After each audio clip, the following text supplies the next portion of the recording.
Hello les gens, c'est Diabloman, j'espère que vous allez bien. Alors, vidéo qui n'était pas du tout prévue, que j'ai décidé de faire sur un coup de tête. De toute façon, c'est des vidéos que je fais des fois à l'arrache et ça vous plaît tout autant. Des vidéos un petit peu débat. D'ailleurs, après cette vidéo, je vous inviterai à pourquoi pas proposer un sujet. Si jamais il y a quelque chose que vous avez envie que j'aborde avec vous, je verrai un petit peu ce qu'on peut faire. Je pense que d'ailleurs je vais faire une playlist spéciale débat et pourquoi pas faire des épisodes un petit peu par la suite. Alors comme je vous dis, cette vidéo à la base n'était pas du tout prévue. En fait j'ai décidé de le faire aujourd'hui suite à une discussion, débat que j'ai eu sur un post sur Facebook d'un revendeur qui faisait le constat les gens ne font qu'acheter des M4, c'est en gros les M4 qui se vendent le plus. Bon, en même temps c'est pas nouveau, tout le monde est un petit peu au courant de cette information là. Le truc c'est que on s'est un petit peu posé la question avec Blaise, parce qu'il y a eu un petit débat ou autre. Moi j'ai un peu plus participé sur ce sujet là. C'est pourquoi justement il y a plus de M4 qui se vendent par rapport au reste du monde. Et quoi de mieux que de parler de M4, de vous montrer ma M4 que vous voyez déjà un petit peu moins en vidéo, forcément je fais un petit peu plus de vidéos snipe, c'est on va dire ma prédilection. La dernière fois que vous l'avez vu, c'est peut-être quand j'ai fait, pas tout à fait ma dernière partie, mais la dernière partie que j'ai fait avec mon frère, et je lui avais prêté ça pour sa première partie. Donc ça c'est une M4 GEP que j'ai totalement customisée en interne, d'ailleurs c'était la première vidéo de la chaîne. Donc à savoir qu'en termes de réplique, certains diront que c'est leur première réplique. Moi c'est absolument pas mon cas, parce que dans l'ordre j'ai d'abord eu un FAMAS, un Bowser SR Cybergun, un Scarache, SL8, un Aikapa Marui, P226WE, ensuite je crois que c'est là où j'ai eu la M4, donc voilà, vous voyez c'est absolument pas ma première réplique. Le MK23, MP5, je crois qu'avant aussi il y a eu le SRS, donc j'avais revendu le T96, le VSR10, j'ai eu le PM2 ICS Makarov, tout dernièrement la AP01. Donc en gros le débat ça tournait, est-ce que finalement on vend surtout des M4 parce que forcément dans les boutiques on va dire plus de la moitié des répliques qui sont proposées c'est des M4, ou c'est tout simplement parce que les gens demandent des M4 et donc les boutiques se réapprovisionnent en M4 et tout ce qui est exotique. Donc là-dessus c'est un peu là-dessus je pense qu'il y a un peu une différente vision selon la définition qu'on a donnée à réplique exotique, mais pourquoi ça se vend moins. Et ce que disait du coup le gérant du magasin, c'est que les répliques exotiques, ça prend de la place dans les stocks et ça sort jamais parce que personne n'en veut. Là-dessus, moi j'ai émis une hypothèse, j'ai donné des arguments qui bien sûr le gars ne m'a absolument pas écouté parce que je ne suis pas un professionnel dans la vente d'airsoft, mais lui en attendant, à part dire son constat, il a même pas cherché à expliquer, et en plus il a dit clairement que en termes de technicité de comment ça fonctionne une réplique, il y connaissait rien. Donc ça montre que les gens vendent bêtement quelque chose sans même chercher à comprendre, et je trouve ça dommage. Mais bref, pourquoi moi j'ai démontré plusieurs choses qui montrent que une réplique peut être exotique mais pourtant être un succès commercial si le constructeur y mettait au moins les moyens. Dans les exemples que j'ai montrés, donc certes la M4 c'est ce qui se vend le plus, c'est plus fabriqué, etc. Mais pourquoi? Déjà dans le monde moderne, même par rapport aux vraies armes, c'est sûr que les M4 AR15 Armalite, c'est ce qui est le plus répandu. C'est une plateforme, chaque constructeur essaie de faire à sa sauce. Là où ça va changer, ça va être la qualité de fabrication, les matériaux, les options qu'il va y avoir dessus. Donc déjà, dans la conscience collective, on peut s'accorder que la M4, c'est l'arme, la réplique la plus répandue, et donc c'est la plateforme la plus simple à faire. Je pense que tous les constructeurs vont pas s'embêter à faire vraiment une recherche design très poussée, research development, quand ils ont juste à demander tiens on veut une M4, sachant qu'il y a plein de marques et tout. En gros ils demandent juste ils donnent juste un cahier des charges, c'est pas eux qui vont fabriquer, et en gros, je sais pas, il va y avoir 3 marques qui vont faire fabriquer leur M4 au même endroit, c'est juste qu'il va y avoir des petites options différentes. Donc là-dessus, c'est assez simple de faire une M4, il n'y a pas beaucoup de recherche, et en plus, le constructeur a quasiment la certitude que tout ce qu'il va fabriquer, ça va être vendu un jour, là où une réplique exotique, il va falloir faire des fois un peu plus de recherche pour sortir un autre modèle, il va falloir sortir des moules, c'est un gros investissement et on n'est pas sûr que ça se vende parce que on n'est pas sûr que les gens veuillent vraiment ce modèle-là qui est en dehors des normes. Et moi justement j'ai trouvé ça dommage et j'ai montré plusieurs exceptions qui expliqueraient pourquoi une réplique exotique marche ou ne marche pas. Dans son exemple, il avait donné le coût de la Galil de chez King Arms, mais voilà, paye ton exemple, parce que la Galil, je suis désolé, mais par rapport à une M4, ça n'a complètement rien à voir. Pourquoi? Une M4, quand tu achètes, que ça soit du bas de gamme, du haut de gamme, tu sais pertinemment que sur le long terme, de toute manière, tu pourras tout modifier, que ce soit l'externe ou l'interne.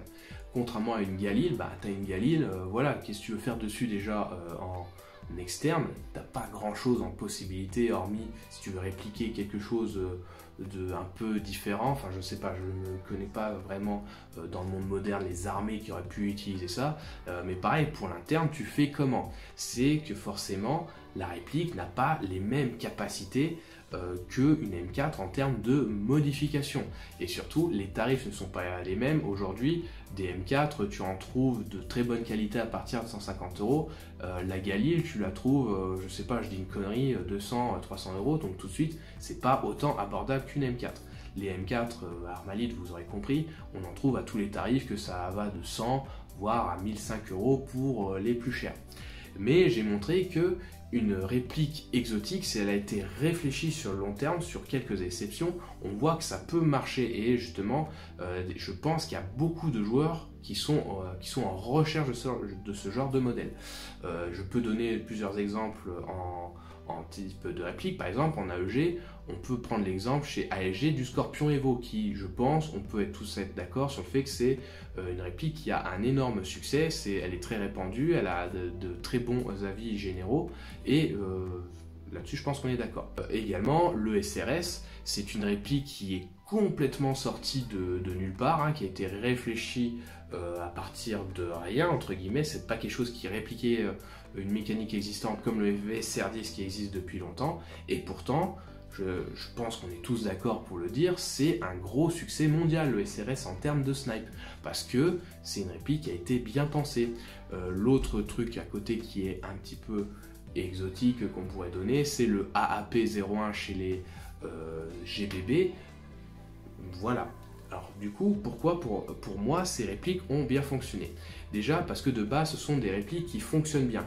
Si tu sors une réplique exotique mais que déjà ça ne fonctionne pas, forcément les joueurs ne vont pas être intéressés, donc forcément ça ne va pas se vendre.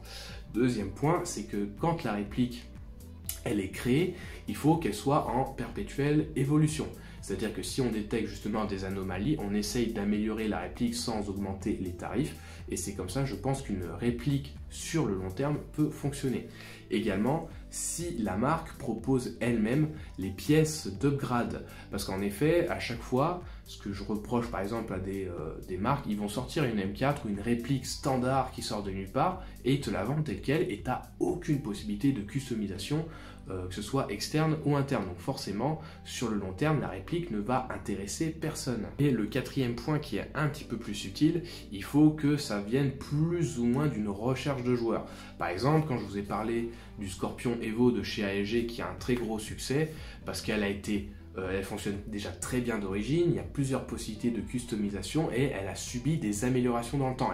Elle n'est pas laissée telle qu'elle, elle a subi des améliorations, mais en plus c'est une réplique qui n'est pas très grande, voilà, qui a été apparue dans certains jeux vidéo. Donc du coup pour moi c'est quelque chose qui peut fonctionner. Là où par exemple chez AEG il y a le CZ805 Bren qui lui je trouve n'a pas eu autant de succès parce que c'est peut-être une réplique qui est trop longue, trop lourde et qui du coup va correspondre à moins de joueurs qui sont peut-être en recherche de quelque chose de jouable, léger, pratique pour jouer. Donc c'est pour ça qu'il faut réfléchir aussi sur le modèle, est-ce qu'il y a une demande particulière ou non. Par exemple chez Silverback, bon, je parle du SRS, mais en termes d'AEG, il y a eu le PP19 Bison, malgré que ça soit exotique et autres, il me semble pas que c'est une réplique qui a eu énormément de succès.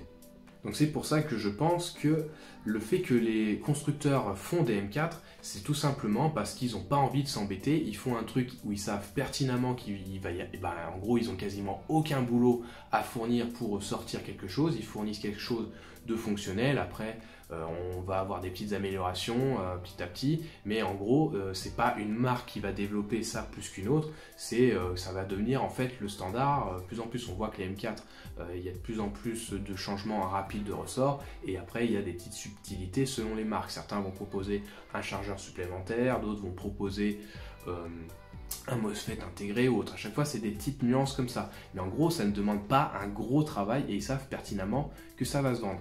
Là où quand on veut sortir une réplique exotique, il faut réfléchir sur le long terme et pas forcément chercher à vendre une flopée de répliques. Peut-être qu'il faut justement se concentrer sur une seule réplique, et je pense que les constructeurs ont peur de ça parce que ça peut demander un très gros investissement et finalement très peu de retour sur investissement parce que la réplique n'aura pas eu le succès escompté et forcément ça va être une perte sèche d'argent.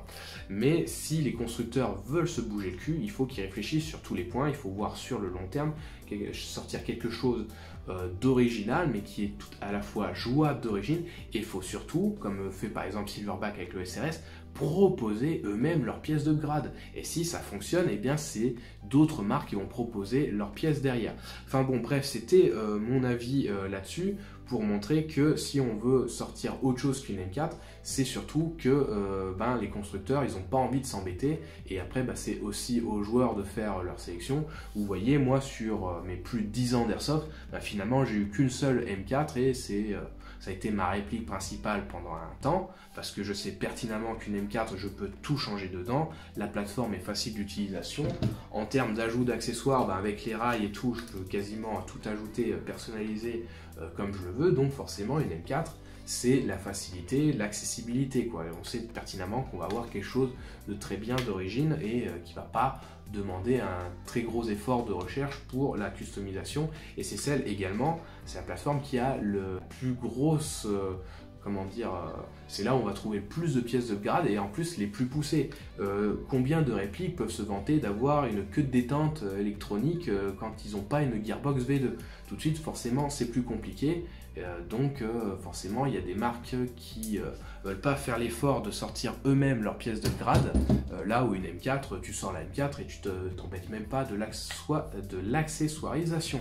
Donc voilà, c'était mon humble avis sur la question de pourquoi il y a plus de M4 qui se vend plutôt qu'autre chose. À vous de voir si c'est plutôt la faute des constructeurs ou des joueurs. C'est sans doute un tout. On ne peut pas catégoriser que c'est la faute des constructeurs ou que des joueurs. Je pense que c'est forcément un ensemble qui est assez subtil et très dur à définir. Mais moi, forcément, ce qui va me plaire aussi pour me catégoriser en tant que joueur, c'est pas que ce soit un modèle plus qu'un autre qui est telle forme ou autre pour répliquer une tenue. Moi, ce qui fait que je vais aimer une réplique, c'est quand je sais que en interne c'est de la bonne qualité. Une M4, forcément, on sait qu'elle est pas chère, on va pouvoir tout modifier, mais c'est pour ça que, par exemple, le MDR Silverback, j'espère qu'il va sortir, mais quand on me présente le projet tel quel, moi j'adore, je vois que ça se développe, il y a une réflexion, une grosse recherche pour sortir quelque chose d'original, mais qui en plus a l'air top en performance. Moi c'est ça que j'adore, quoi. C'est pour ça que j'adore le SRS Silverback, et j'aime pas ceux qui me ressortent à chaque fois un énième VSR10 parce qu'il n'y a pas eu de recherche, mais en même temps le VSR10 comme pour les snipes, c'est au moins la sûreté que ça a des chances de se vendre, et au moins on peut les modifier facilement. Donc bref, contrairement à ces autres vendeurs qui avaient aucun argument face à moi parce qu'ils ont même pas idée de pourquoi une M4 finalement ça se vend mieux, ils constatent juste mais ils n'ont pas d'explication, je vous invite à me donner vos avis en commentaire, toujours dans le respect, la bienveillance, pas d'insultes ou autre, chacun partage son avis. Et également, si vous avez un autre sujet de débat que vous voudriez que j'aborde, je vous laisse également le dire en commentaire, et je sortirai peut-être des petits épisodes comme ça quand ça me prend plus ou moins travailler. De toute façon, moins c'est travaillé, plus ça marche, j'ai l'impression. Voilà, merci d'avoir regardé cette vidéo jusqu'au bout, et je vous dis à très bientôt pour d'autres vidéos. La bise!